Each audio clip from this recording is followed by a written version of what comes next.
Di belakang Ibu Indra ada Pak Ondo Silitonga di Bekasi, Jawa Barat. Pak Ondo, selamat pagi.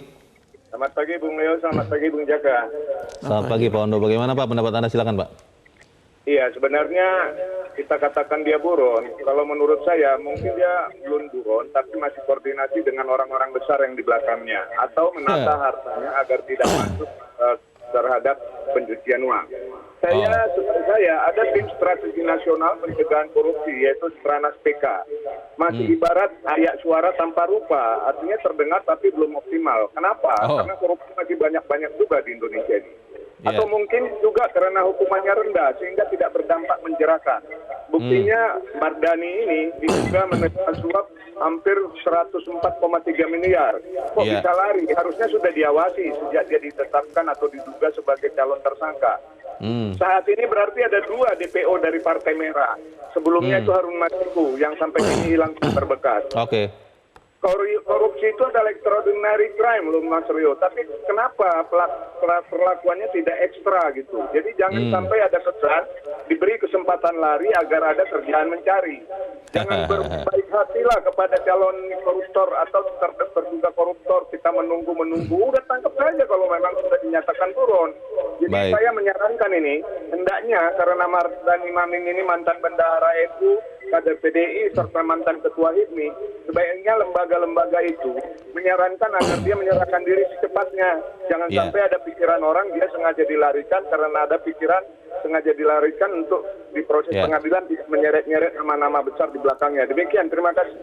Terima kasih Pak Ondo di Bekasi, Jawa Barat. Selamat pagi. Tapi memang jangan-jangan benar ya, korupsi kan dibilang kejahatan luar biasa.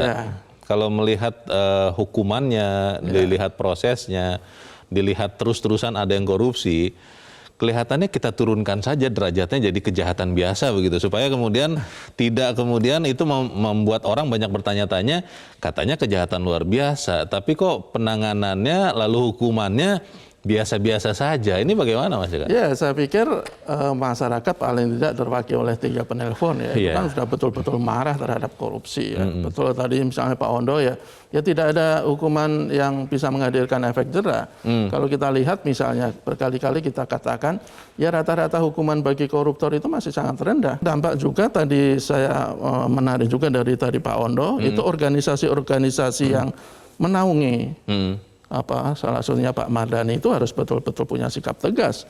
Saya pikir salah satunya PBNU lah, nggak apa-apa saya pikir kita sebut terang-terangan, yaitu semestinya sudah menonaktifkan atau memecat atau memberhentikan. Tapi kan belum ada kekuatan hukum yang mengikat dan tetap itu bisa jadi praduga bersalah nanti. Betul, itu PBNU itu kan organisasi keagamaan terbesar. Dia harusnya betul-betul bisa menjadi penjaga moral, teladan dalam penegakan hukum, ketaatan dalam penegakan hukum. Ya salah satunya untuk mendorong agar korupsi itu bisa paling tidak bisa kita atasi ya dengan memberikan contoh. Bahkan di kalangan internal PBNU juga sudah banyak sekali suara-suara agar meminta itu. Bahkan ada istilah begini ya, lebih baik PBNU dicitrakan sebagai organisasi yang pernah dihuni oleh oleh tersangka korupsi daripada dicitrakan sebagai organisasi yang melindungi dan membela tersangka korupsi.